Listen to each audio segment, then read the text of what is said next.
अब हम देखेंगे कि आवेश आता कैसे है। ठीक है, आवेश आता है इलेक्ट्रॉनों से, तो इसलिए हम पहले इलेक्ट्रॉन को थोड़ा सा पढ़ लेते हैं। आपने 9th में 10th में 11th में पढ़ा होगा इलेक्ट्रॉन के बारे में। अगर नहीं याद है तो थोड़ा सा मैं एक रिकैप दे देता हूँ। जिन लोगों ने नहीं पढ़ा है फिर भी यहाँ पे आपको समझ में आएगा, टेंशन लेने की कोई बात नहीं। ठीक है, तो जैसे कोई भी पदार्थ होता है, मान लो कोई भी पदार्थ है,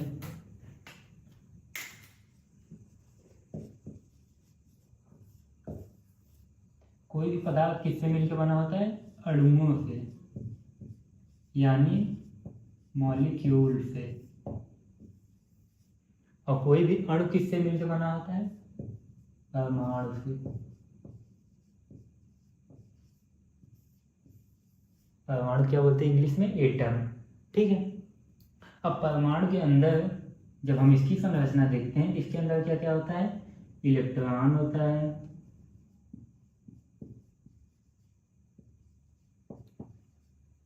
इलेक्ट्रॉन,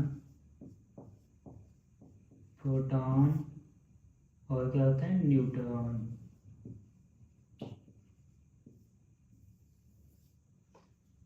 देखो क्लास 11th में अगर तुमने एटॉमिक स्ट्रक्चर यानी कि परमाणु की संरचना वाला चैप्टर पढ़ा है, जो कि दूसरा चैप्टर है, तो आपको परमाणु की संरचना के बारे में पता होगा।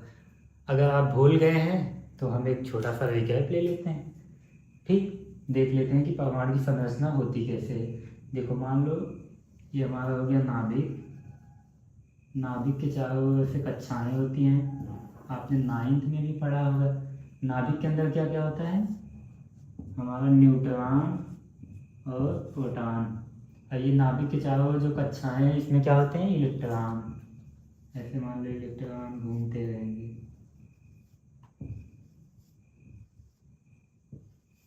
ठीक, तो अब इसमें हम देख लेते हैं हमारा इलेक्ट्रॉन जो होता है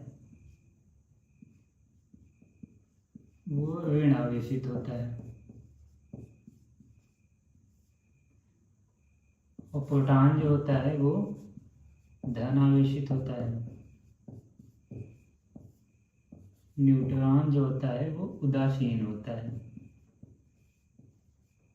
देखो भैया, इलेक्ट्रॉन जो है कक्षाओं में चारों तरफ गति करता रहेगा, यानी घूमता रहेगा नाभिक के चारों ओर। ये हमारा क्या है? नाभिक। ठीक, तो नाभिक के अंदर होते हैं प्रोटॉन और न्यूट्रॉन, जिसमें से प्रोटॉन हमारा धन आवेशित होता है और न्यूट्रॉन उदासीन होता है। इलेक्ट्रॉन हमारा ऋण आवेशित होता है, यानी निगेटिवली चार्ज होता है। ठीक, अब हम इलेक्ट्रॉन के बारे में थोड़ा सा डिफिनीशन लिख लेते हैं। तो यह परमाणु का एक छोटा सा कण होता है, यह ऋणावेशित होता है। ठीक, ये मैंने बताया कि यह ऋणावेशित होता है। यह नाभिक के चारों ओर चक्कर लगाता है, और इसकी खोज जे टॉमसन ने की थी 1897 ईस्वी में। आपने 9th में भी पढ़ा होगा। तो ये एक छोटा सा रिकैप हो गया इलेक्ट्रॉन का। अगर आपको एग्जाम में आता है 1-2 नंबर का तो आप ऐसे लिख सकते हैं, बाकी मैंने समझा दिया है इलेक्ट्रॉन क्या होता है। अब हम देखेंगे कि इलेक्ट्रॉन से आवेश कैसे आता है, यानी कि आवेश की संकल्पना इलेक्ट्रॉन के आधार पे ही क्यों ली जाती है। ठीक, और प्रोटॉन के आधार पे क्यों नहीं ली जाती? प्रोटॉन के आधार पे इसलिए नहीं ली जाती क्योंकि प्रोटॉन हमारा नाभिक के अंदर होता है ना, और इलेक्ट्रॉन क्या होता है? नाभिक के चारों ओर चक्कर लगाता रहता है, जैसे यहाँ पे इलेक्ट्रॉन है।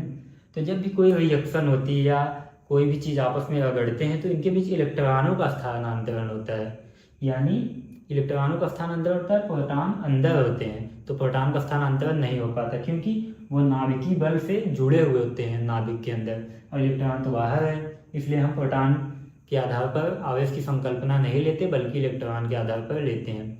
अब हम आगे देखते हैं आवेश के प्रकार, उसी में हमारा कंफर्म होगा कि इलेक्ट्रॉन से आवेश कैसे आता है। ठीक है, तो हम इसको आप नोट डाउन कर सकते हैं। आवेश हमारा 2 प्रकार का होता है, एक धन आवेश, एक ऋण आवेश। ठीक,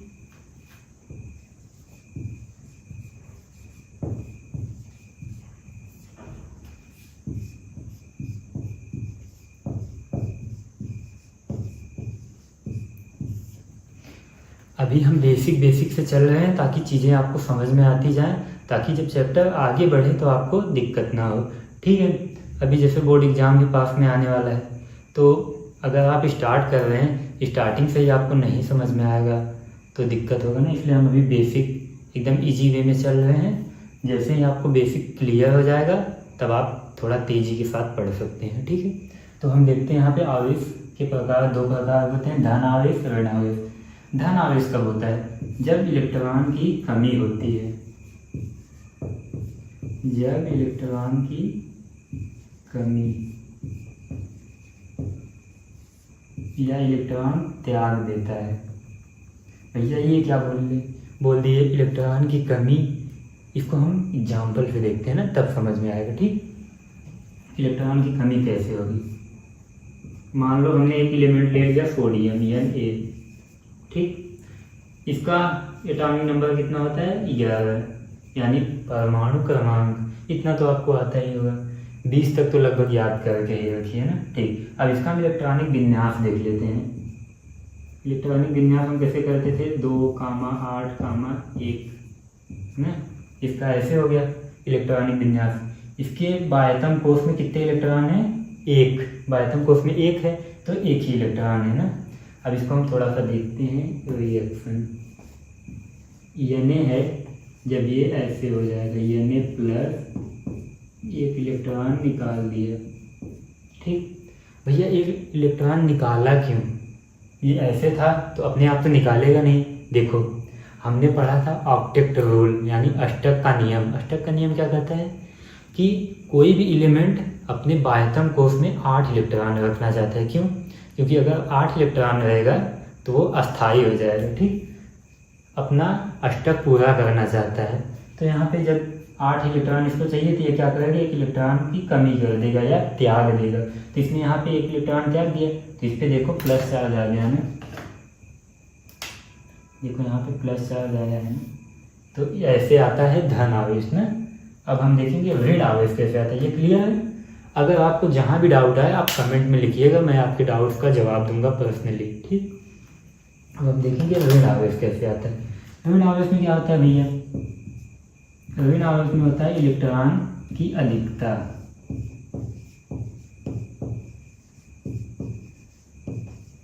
वहां पे कमी हो रही थी, यहाँ पे अधिकता। अब इसको हम कैसे देखेंगे? लेते हैं क्लोरीन का। ठीक है, क्लोरीन, इसका एटॉमिक नंबर कितना होता है? 17, यानी 17। ठीक, तो हम इसका भी इलेक्ट्रॉनिक विन्यास करेंगे। इसका इलेक्ट्रॉनिक विन्यास क्या होगा? 2, 8, 7। तो ये भी चाहेगा कि इसके बाह्यतम कोश में 8 इलेक्ट्रॉन हो, ये भी ऑक्टेट रूल फॉलो करे। ठीक है, तो हमने यहाँ पे क्या किया था? 1 इलेक्ट्रॉन त्याग दिया था, तब जाके इसके बाह्यतम कोश में 8 इलेक्ट्रॉन हुए। तो हमें क्या यहाँ पे करना है? यहाँ पे 7 है तो इसको 1 इलेक्ट्रॉन चाहिए, तब ऑक्टेट रूल पूरा होगा। तो हम आगे देख लेते हैं। मान लो ये Cl हो गया, इसको हम 1 इलेक्ट्रॉन दे दिए, तब क्या बना है? Cl-। ठीक, ऊपर माइनस चार्ज लग गया ना। तो जब हम इलेक्ट्रॉन यहाँ पे निकालेंगे, यानी इलेक्ट्रॉन की कमी करेंगे, तो प्लस चार्ज आएगा। जब इलेक्ट्रॉन एक ग्रहण करेगा, यानी इलेक्ट्रॉन की अधिकता होगी, तब यहाँ पे माइनस चार्ज आएगा। ठीक है, तो ये दोनों चीज़ें क्लियर है। इलेक्ट्रॉन के आधार पर कैसे आवेश को हम डिफाइन करते हैं। आवेश के 2 प्रकार होते हैं, धन आवेश, ऋण आवेश। ठीक, अब हम इसको आप नोट कर लीजिए।